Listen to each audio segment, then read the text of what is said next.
Welcome, everybody, to episode 33 of UnHacked. I say it over and over, but UnHacked is a deliberate misnomer because the truth is, Bryan, we can sit here and we can talk about this week after week. But if you get attacked, if bad things happen to you, getting unhacked is virtually impossible. You're not going to get back to where you were. So we definitely want to spend all of our time, energy, attention, and focus on preventing this stuff from ever happening. We have our formula that we talk about. We're going to protect your technology, protect your data, protect your people. And then we're going to wrap that up with a good cybersecurity insurance policy and also policies and procedures. And while we talk about that week after week, we did make some special effort on the month of cybersecurity awareness, to really break these down in detail. We've already done protecting your technology. We've talked about protecting your data. By the way, that one was boring as hell. We might have to go back and redo that one someday.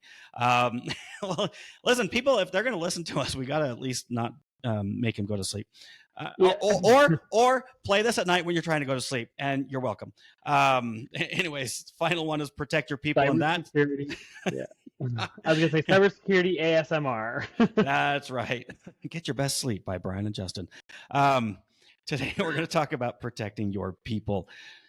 So, quick introductions. I am Justin Shelley, CEO of Phoenix IT Advisors. We work with businesses in the Dallas metro, as well as out west in northern Nevada, Utah, and Idaho.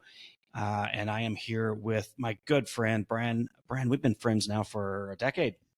We're right at a decade. Yep. Great to have, this relationship, this friendship, professional relationship, and now co-hosting the best podcast on the planet regarding cybersecurity. Bryan, tell people who you are, what you do, and who you do it for. Yeah, I'm Bryan Lachapelle with B4 Networks. We're based out of Ontario, Canada, specifically the Niagara Falls area, and but we support all of Southern Ontario with the exception of the downtown Toronto area. We have an office in the Simcoe area, in Niagara Falls based area. And essentially we help small businesses get rid of all the headaches that come with dealing with technology in the modern workplace. All right. That's good stuff.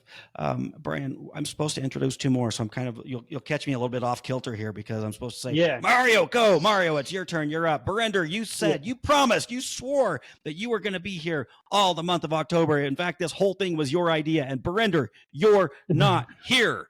Anyways, whatever. So luckily, the two best looking, smartest of the group are here. They'll never know that I said that about them. Please don't tell them.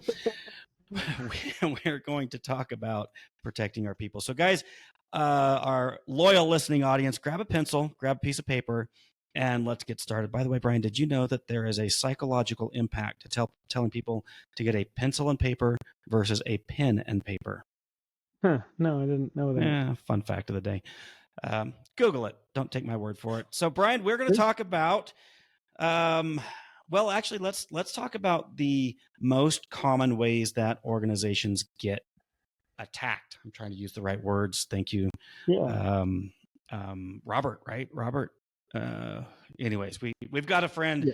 That's another story. We're going to talk more about that next week. But using the right words, if we get attacked, what are the two most common ways? And do it like Jay Leno style. Was it Jay Leno that did the top 10? No, it was the guy before him, who's David Letterman, right? Yeah. The 10. Anyways, so we're going to start with number 2 is what? What's the second most common way to get breached, attacked? Well, typically passwords, losing passwords, compromised passwords, weak passwords, all passwords. And we're not going to get into that one because we have a whole episode on that, and it was horrible. But bored just people to tears.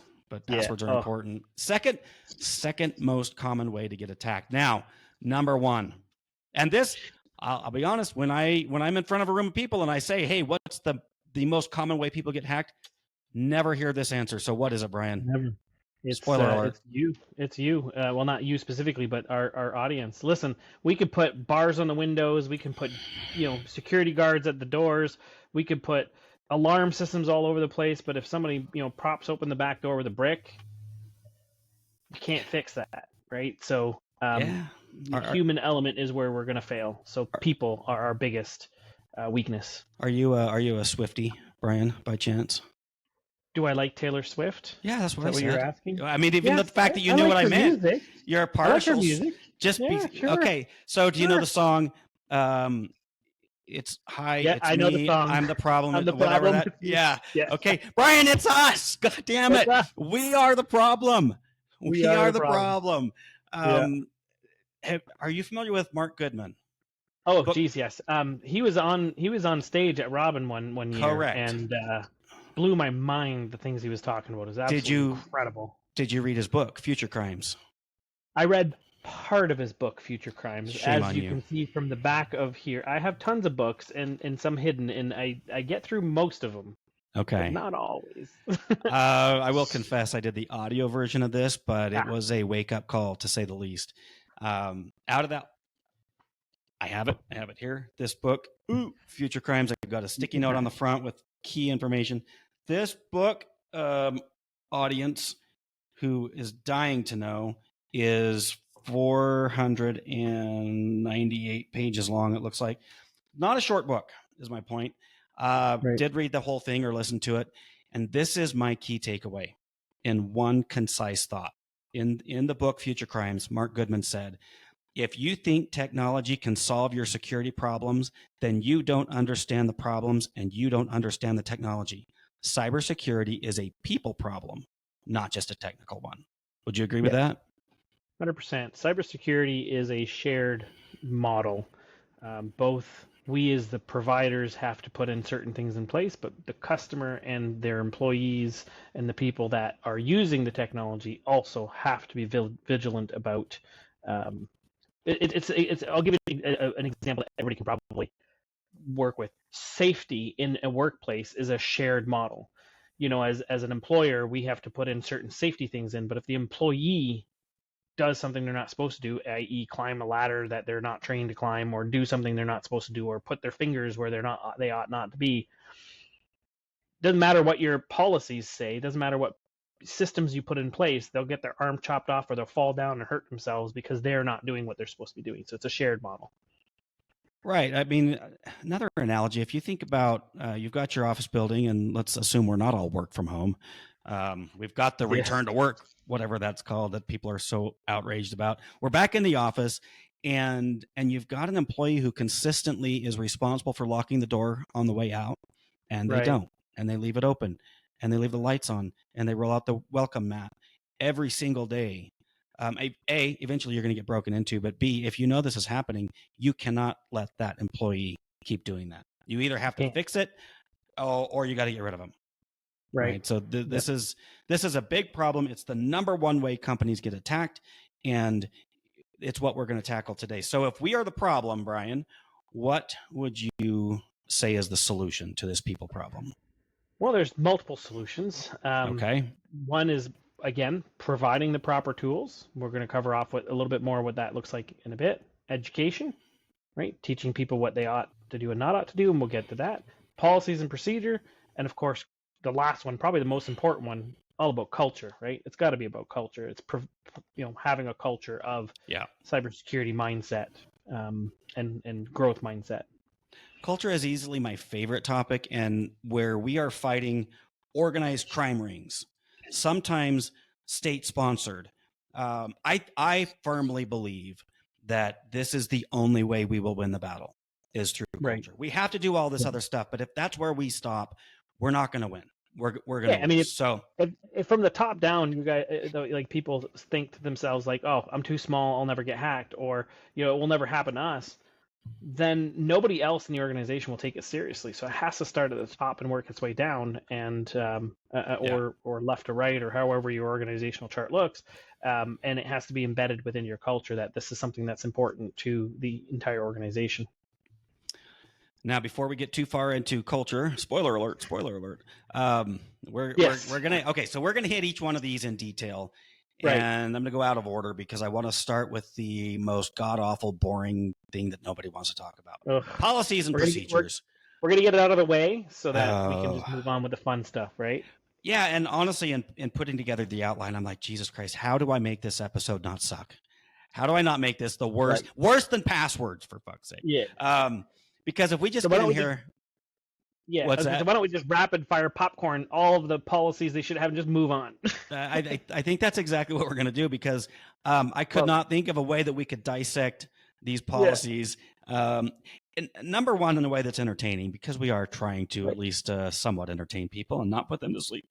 But also, these are complex problems, and there's a lot of policies that we need to have. And while I can spit out a template for each one of these, and I used to do it, I had this traveling seminar that I would do, and I spent a lot of money. I had these really nice binders, and I would print out all these policies, and I would even do go into Word and do a find and replace and put their company name in and everything. And here you go.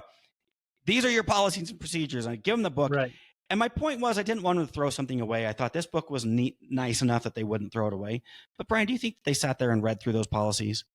Even if they read through them, which I would hazard a guess they did not. Probably Even didn't. if they did, just reading through them isn't good enough. It has to be actioned. It has to be provided to the staff. It has to be walked through. It has to be enforced at the end of the day. You're getting way ahead of me, because really first we got to make sure that these things even apply to us. Well, there you go. Yeah. Right? Because let's just take, okay, so I'm going to read them. I'm going to ask you where you would want to start. And I think I'm going to get ahead of you, because I think we're going to both include acceptable use policy. And I do want to talk a little bit about acceptable use. So, all right. So this is the list of templates that I have available that I give out to my clients if they want. Computer use policy, acceptable use policy. Those are similar.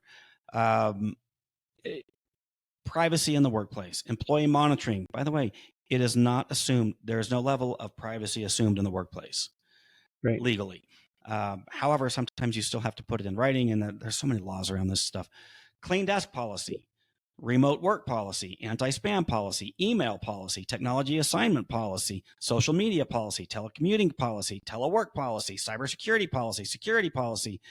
What's the difference? Well, there is a difference. Security response plan, Jesus Christ.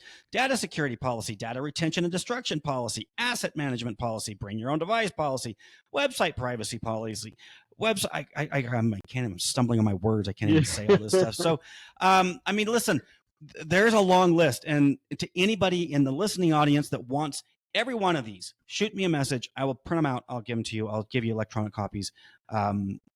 You can also probably Google this stuff and find it. Now, and I hear as I listed these off, and now I'm rattling them off verbally, all I can hear is Bryan in the back of my head saying, cybersecurity is a journey. You have to start somewhere, and then you make 1% improvements every day. Did I quote you properly? I didn't do a good job of doing your voice. I'm not impersonating here, but I'm close, right? So Bryan, you're sitting down in front of one of your clients, and you're like, hey, Mr. Client, we got to up our game here on policies for legal reasons, for all the things we're going to talk about today.